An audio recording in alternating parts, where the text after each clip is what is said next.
말씀 보겠습니다. 마태복음 6장의 말씀입니다. 마태복음 6장 9절부터 13절까지 말씀입니다. 우리가 주기도문의 말씀을 이제 4주째 보고 있습니다. 마태복음 6장 9절부터 13절까지 말씀 교독하겠습니다. 제가 먼저 9절 말씀 읽겠습니다. 그러므로 너희는 이렇게 기도하라. 하늘에 계신 우리 아버지여, 이름이 거룩히 여김을 받으시오며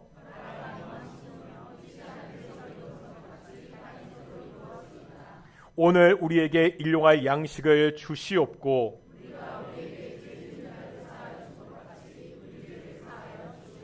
함께 읽겠습니다. 우리를 시험에 들게 하지 마시옵고 다만 악에서 구하시옵소서. 나라와 권세와 영광이 아버지께 영원히 있사옵나이다. 아멘. 이 시간 갈릴리 찬양 오늘 동인교회 예배도 하나님의 영광의 임재가 있는 귀한 예배가 되기를 축원합니다. 요즘에는 찾아보기 힘든 풍경들이 있습니다. 제가 어릴 적에는요, 극장에서 영화가 시작되기 전에 국민 의례를 하는 시간이 있었습니다. 기억하십니까? 국민 의례 하셨죠? 또 우리나라에요, 국기 강화식이라는 것도 있었습니다. 이거는 기억하신 분들 많이 계시죠? 해질 무렵에 애국가가 울리면 가던 걸음을 멈추고 국기를 바라봐야 됐습니다. 이게 운전 중일 때도요, 정차하고 차내에서 바른 자세를 해야 됐습니다. 우리나라는 이처럼 나라에 대한 충성을 참 강조하기도 하고 강요하기도 했습니다. 일제 강점기를 거쳐 한국 전쟁, 오랜 군사 독재 시절을 지나온 지난한 역사의 흔적입니다.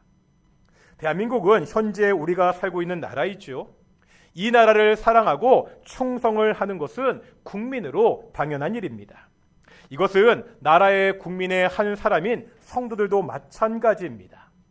다만 이렇게 눈에 보이는 나라에만 신경을 쓰다가 정작 더 중요한 나라에 대해서 잊고 살 때가 있다는 거예요. 하나님 나라입니다. 성도들은 대한민국을 사랑하듯이 하나님 나라를 사랑해야 됩니다. 대한민국에 충성하듯이 하나님 나라에 충성해야 됩니다. 대한민국을 자랑스러워하듯이 하나님 나라를 자랑스러워해야 됩니다. 하지만 많은 성도들이 하나님 나라에 대해서 생각하지 않습니다. 아니, 하나님 나라가 무엇인지도 잘 모릅니다. 주기도문에 보면 아버지의 나라, 하나님의 나라가 오게 해달라고 기도하고 있습니다. 오늘은요, 주기도문에서 하나님과 관계된 두 번째 간구, 아버지의 나라가 오게 하시며 이것이 어떠한 의미를 가지고 있는지를 함께 살펴보도록 하겠습니다. 하나님 나라는 무엇이죠? 우리가 하나님 나라에 대해서 이야기할 때 먼저 정리할 것이 있습니다. 제가 자주 드렸던 말씀 중에 하나인데요, 천국과 하나님 나라입니다. 천국과 하나님 나라. 천국은 어떤 뜻이죠? 하늘 나라라는 뜻입니다. 그러면 천국과 하나님 나라는 어떻게 다르지요? 답이 뭐였습니까? 다르지 않다. 같은 말입니다. 복음서를 보면 천국이라는 말은 마태복음에만 나옵니다. 마태복음을 흔히 유대인들을 위한 복음서라고 이야기합니다. 유대인들은요, 십계명을 따라서 하나님의 이름을 직접 부르지 않았습니다. 그래서 하나님 나라 대신에 하나님이 계시다고 생각되는 하늘을 사용해서 뭐라고 불렀다는 거예요? 하늘 나라, 천국이라고 불렀습니다. 예전에 제가 어렸을 때 우리 한국교회에 천국 간증이 유행한 적이 있습니다. 아마 여기 동인교회에 계신 분들 중에 어르신들 중에서도요, 이것을 들으신 분이 있을 겁니다. 이런 거예요. 죽음에 이르는 체험을 하는 사람들이 천국을 보고요, 다시 돌아옵니다. 그래서 자기가 본 것을 간증하고 소개하는 내용이었습니다. 뭐 그때는요, 유튜브 같은 것이 없었잖아요. 그래서 녹음 테이프에 녹음을 해서 교인들이 함께 모여서 듣기도 하고 그것을 돌려서 듣기도 했습니다. 이 사람들이 간증하는 천국은 물질적인 천국입니다. 이런 겁니다. 화려한 빌라 같은 곳에 살면서 모든 것을 풍족하게 누리는 파라다이스를 묘사합니다. 우리가 죽으면 이런 좋은 천국에 가니까 이 땅에서 신앙생활 잘해라, 이런 내용이었습니다. 성경이 말씀하는 천국, 하나님 나라는 이런 파라다이스와 같은 어떠한 장소를 말합니까? 물론 우리가 장차 이런 곳에 거하게 될 것입니다. 예수님이 재림하시고요, 새하늘과 새 땅이 이 땅에 임합니다. 그곳은 아픔도 없고 슬픔도 없는 곳이라고 성경은 말씀하고 있습니다. 하지만 성경에 나오는 천국은 이런 물질적인 어떠한 장소를 말하는 것이 아닙니다. 그래서 복음서를 보면 우리가 천국에 간다, 이렇게 말하지 않습니다. 천국은 죽어서 우리가 가게 되는 특별한 장소를 말하는 것이 아닙니다. 마태복음 7장 21절 볼 텐데요. 마태복음 7장 21절 읽겠습니다. 시작.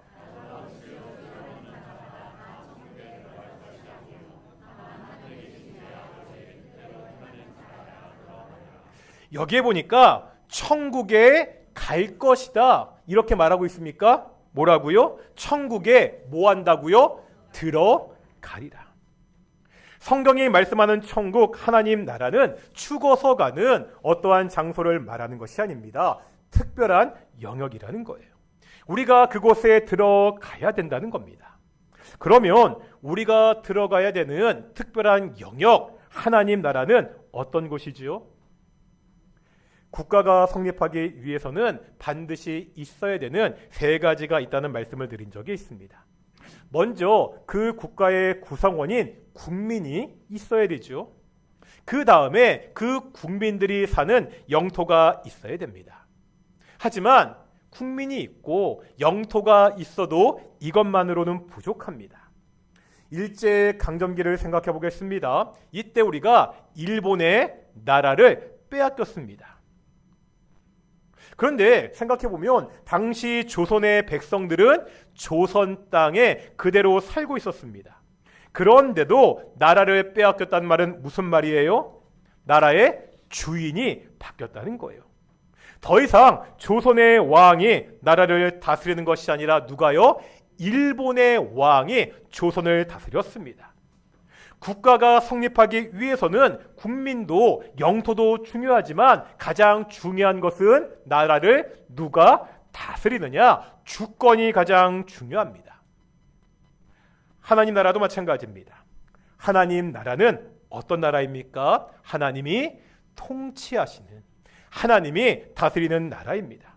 하나님이 왕으로, 하나님이 주인으로 계시는 나라입니다. 우리가 단순하게 예수님 믿고 죽어서 천국 가는 것이 아니라는 거예요. 우리가 예수님을 믿으면 바로 그 순간 하나님이 통치하시는 하나님 나라에 들어간다고 성경은 가르치고 있습니다. 주기도문에서는 이 하나님의 나라가 오게 해달라고 기도하고 있습니다. 한번 이 기도를 액면 그대로 생각해 보겠습니다. 하나님 나라가 오게 해 주십시오, 이렇게 기도하면 어떤 뜻 같죠? 아직 하나님 나라가 오지 않았습니다. 아직 이 땅에 하나님의 통치가 없습니다. 그러니까 하나님 나라가 오게 해달라고 기도하는 것처럼 보입니다. 우리가 예수님을 믿어 하나님의 통치에 들어가는 것은 현재 일이 아니라 미래 일처럼 보입니다. 그렇습니까? 마태복음 12장에 보면 예수님께서 귀신이 들려서 눈도 멀고 말도 못하는 사람을 고쳐주신 이야기가 기록되어 있습니다. 이때 바리새인들이요, 예수님께서 귀신의 왕 바알세불의 힘을 받아서 그 귀신을 쫓아낸다고 그렇게 이야기했습니다. 이들의 생각을 하시고 예수님이 28절에서 이렇게 말씀하시는데요. 다 같이 한번 12장 28절 읽어보겠습니다. 시작.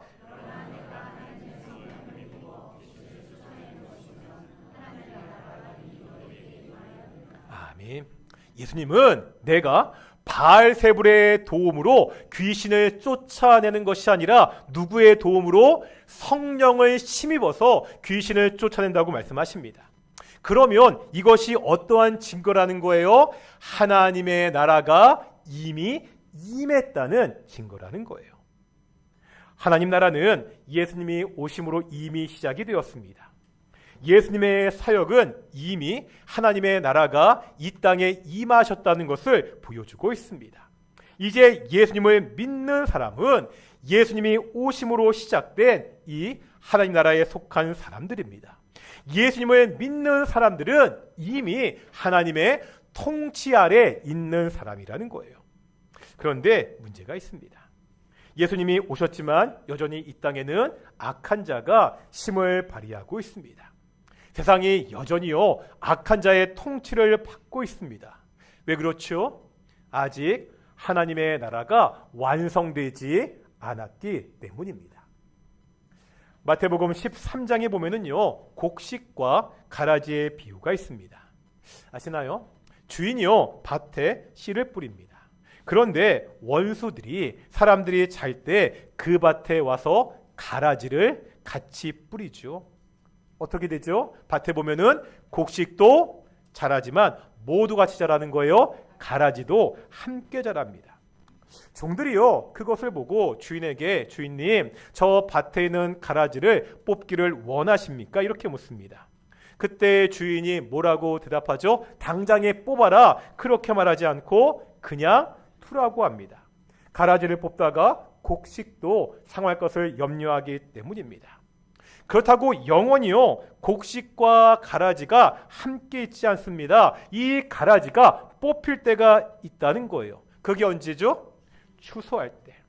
추수 때가 되면 곡식은 모아서 곡간에 두고 가라지는 모아 불태워진다는 겁니다. 지금 우리가 사는 이 세상이 어떤 세상이라는 거죠? 곡식과 가라지가 함께 있는, 함께 지내는 세상입니다. 예수님의 오심으로 이미 하나님의 나라가 시작되었지만 아직 완성되지 않았습니다. 예수님이 재림하실 때, 예수님이 다시 오실 때 하나님의 나라는 완성이 됩니다. 이 땅에 구원의 씨를 뿌렸던 예수님은 장차 추수할 때가 되면 심판주로 다시 오십니다. 그때 이 땅에는 완전한 하나님의 나라가 임하게 된다고 성경은 가르치고 있습니다. 그러면 우리는요 지금 어떠한 시대를 살고 있죠? 우리는 이미 온 하나님 나라와 아직 완성되지 않은 하나님 나라 그 이미와 아직 사이에 살고 있습니다. 이런 시대를 살아가는 우리가 해야 되는 기도가 있다는 거예요. 그 기도가 뭐라는 거예요? 아버지의 나라, 하나님 나라를 위한 기도입니다. 그렇다면 하나님의 나라가 오게 해달라는 이 기도는 어떠한 의미가 있습니까? 첫째, 영원한 하나님의 나라를 소망하는 기도입니다. 뭐라고요? 영원한 하나님의 나라를 소망하는 기도입니다. 영화를 보면 인류의 미래를 그린 것들이 많이 있습니다. 이런 영화에서 나오는 미래 사회는 대개요 어둡고 우울하고 암울합니다. 유토피아가 아니라 다 망가진 디스토피아의 세상을 그리고 있습니다. 영화 중에 보면 매드맥스나 블레이드 러너나 우리나라 영화 설국열차 모든 영화들을 봐도 다 미래를 암울하고 우울하게 그리고 있습니다. 왜 그렇죠? 왜 영화들이 미래를 희망차게 그리지 못합니까? 인간의 공포라는 것은 무지에서 옵니다. 사람들은요 알지 못하는 것을 무서워합니다. 그렇다면 인간이 결코 알 수 없는 가장 무지한 게 뭐죠? 바로 미래입니다. 흔히 하는 말이 있잖아요. 인간은 한치 앞도 내다볼 수 없는 존재입니다. 그러기에 인간은 미래에 대한 두려움과 공포를 가지고 있습니다. 이런 두려움과 공포가 그대로 영화에 투영이 된 거예요. 사람들이요 이 미래에 대한 두려움을 극복하고자 나름 노력들을 하죠. 학문적인 분석을 통해서 미래를 예측하기도 합니다. 서점에 가면 이런 미래 분석에 대한 책들이 굉장히 많이 있습니다. 또 어떤 사람들은요 정반대로 미신에 의존합니다. 연초가 되면 점집은 문전성시를 이룹니다.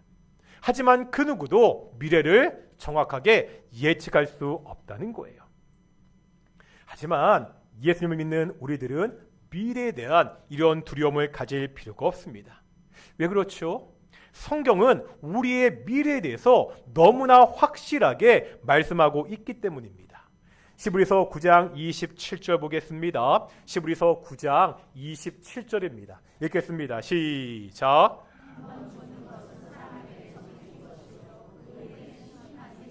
아멘. 성경은요, 장차 모든 사람에게 영원한 심판이 있을 것이라 그렇게 말씀하고 있습니다. 그렇지만 우리들은 이 심판을 걱정할 필요가 없습니다. 이유가 뭐죠? 우리가 너무나 잘 아는 요한복음 3장 16절입니다. 읽겠습니다. 시작. 하나님이 세상을 이처럼 사랑하사 독생자를 주셨으니 이는 그를 믿는 자마다 멸망하지 않고 영생을 얻게 하려 하심이라. 아멘. 왜 우리가 심판을 두려워할 필요가 없죠? 우리가 예수님 안에서 멸망하지 않는 무엇을 얻은 사람들이라고요? 영생을 얻은 사람들이라고 성경은 가르치고 있습니다. 성경의 마지막 책인 요한계시록은 우리의 미래를 그림으로 보여줍니다. 장차 하나님 앞에서 성도들이 얼마나 존귀한 존재가 되는지, 하나님이 함께 하시는 그 새하늘과 새 땅이 얼마나 아름다운 곳인지 아름답게 그림을 그려 언어로 묘사하고 있습니다.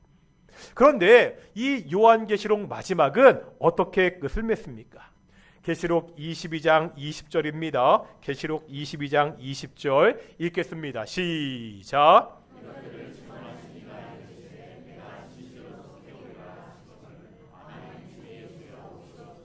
아멘. 요한계시록은 반모섬에 유배된 요한이 썼습니다. 당시는요, 교회에 대한 로마 황제의 핍박이 심각할 때였습니다. 이런 시대의 계시록은 성도들에게 종말의 소망을 주며 위로하기 위해 쓰여졌습니다. 박해의 시대에 성도들은 아멘, 주 예수여 오시옵소서. 모든 그 고난과 그 박해 앞에서 아멘, 주 예수여 어서 오시옵소서. 예수님의 재림을 소망하며 그 어려운 시대를 이겨낼 수가 있었습니다. 오늘 우리가 사는 시대는 당시와 같은 핍박의 시대는 아닙니다.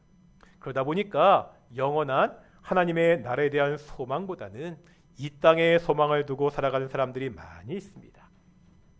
이 땅에서의 삶은 아주 중요합니다. 왜 그렇죠?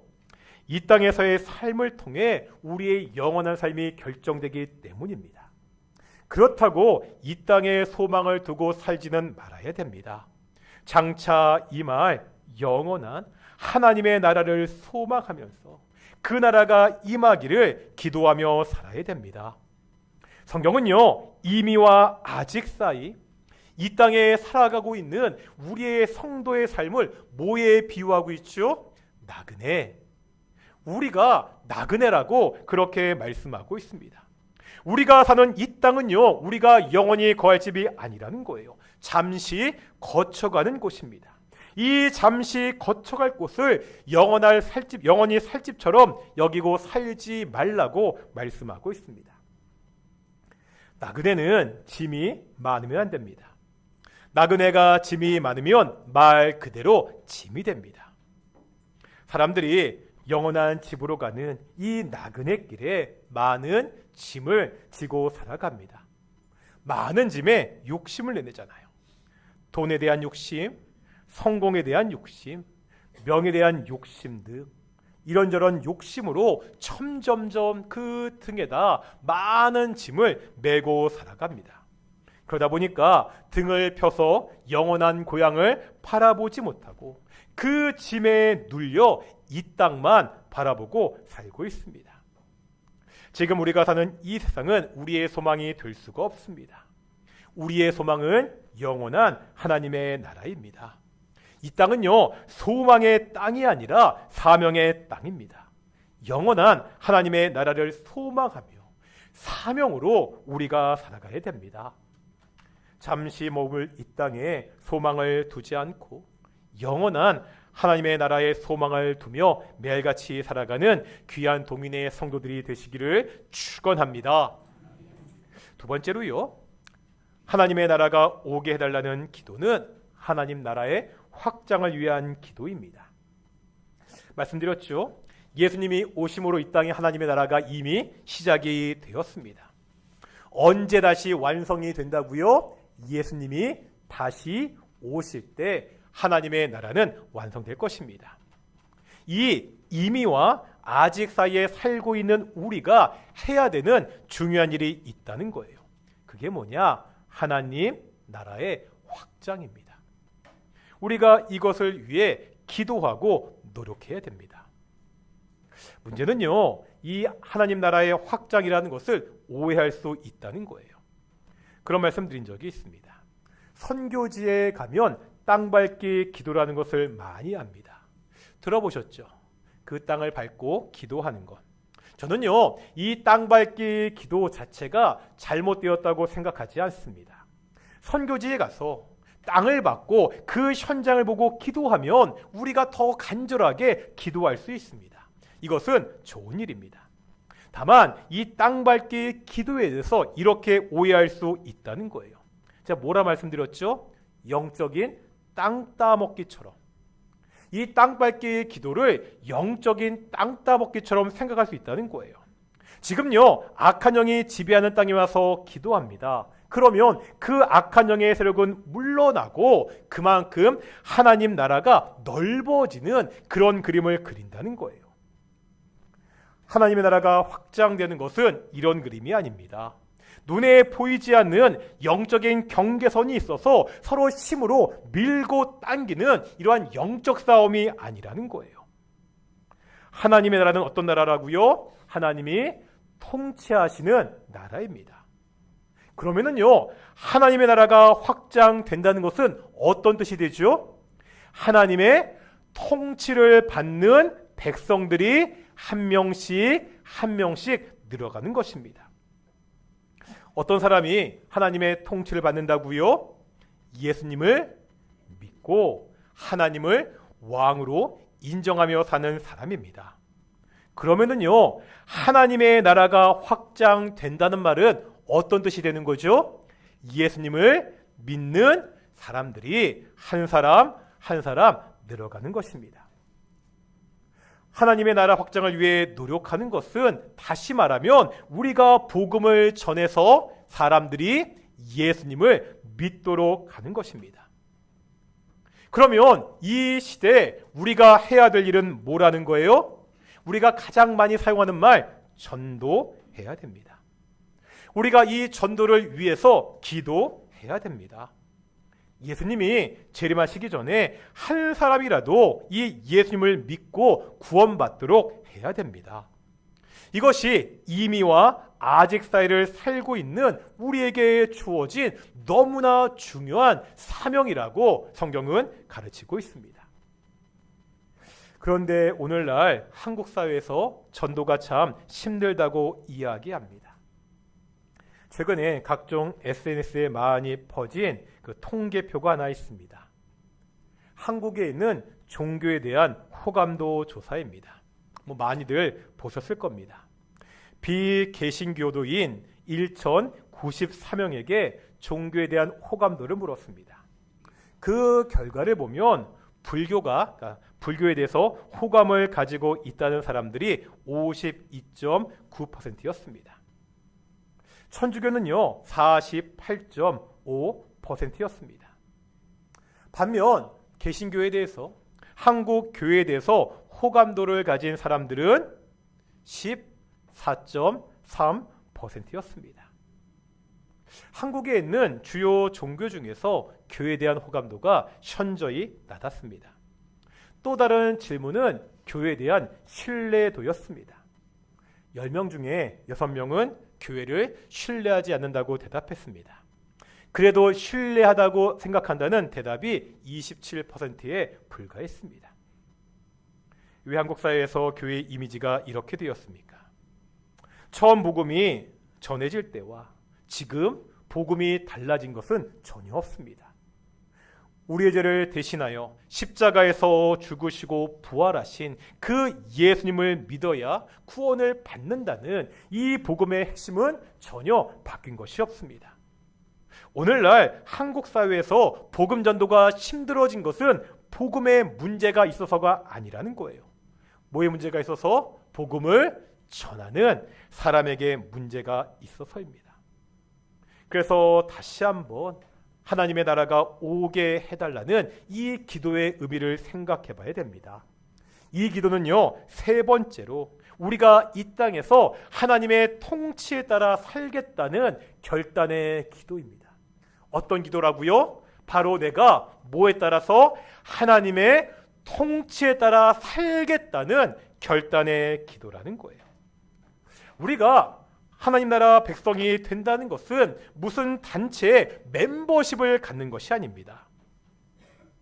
하나님의 나라 백성이라면 하나님의 통치에 순종하며 살아야 됩니다.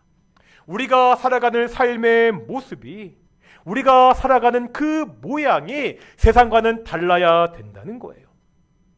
이런 말씀 자주 드리죠. 과거 처음 복음이 이 땅에 전파될 때도 교회에 대한 비난과 박해는 있었습니다. 그때는 왜 교회를 비난하고 박해했다고요? 너희 교회는 왜 세상과 다르냐고 비난했습니다. 왜 너희 교회들은 세상과 다르게 사냐고 그렇게 박해했습니다. 하지만 오늘날은 그렇지 않다는 거예요. 왜 비난하지요? 세상과 다르지 않다고 비난합니다. 아니, 너희는 지금 세상보다 더하다고 욕을 먹고 있습니다. 하나님의 백성들이 이 세상에서 하나님의 통치가 아니라 세상의 가치관에 따라 살고 있기 때문입니다. 아까 보았던 마태복음 13장에 보면은요, 천국에 대한 여러 비유들이 나옵니다. 이 중에 보면 천국을요, 밭에 감추어진 보화로, 좋은 진주를 구하는 장사로 비유합니다. 어떤 사람이 밭에 감추어진 보화를 발견했습니다. 그 사람은요, 그것을 숨겨두고 다음에 어떻게 하죠? 자신의 소유를 다 팔아 그 밭을 삽니다.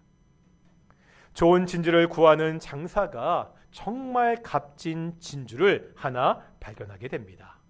그 사람은 어떻게 한다고요? 그 사람 역시 자신의 소유를 다 팔아서 그 좋은 진주를 삽니다. 하나님의 나라를 위해서, 천국을 위해서 대가를 지불하고 있습니다. 우리는 지금 하나님의 나라를 위해 대가를 지불하고 있습니까? 세상의 가치관과 다르게 사는 것이 당장은 내게 손해처럼 보입니다. 그래도 영원한 하나님의 나라를 소망하며 기쁘게 그 말씀대로 살고 있습니까? 오늘 우리는 하나님의 나라 임재를 위한 기도를 보았습니다. 이 기도는 첫째, 영원한 하나님 나라를 소망하는 기도입니다.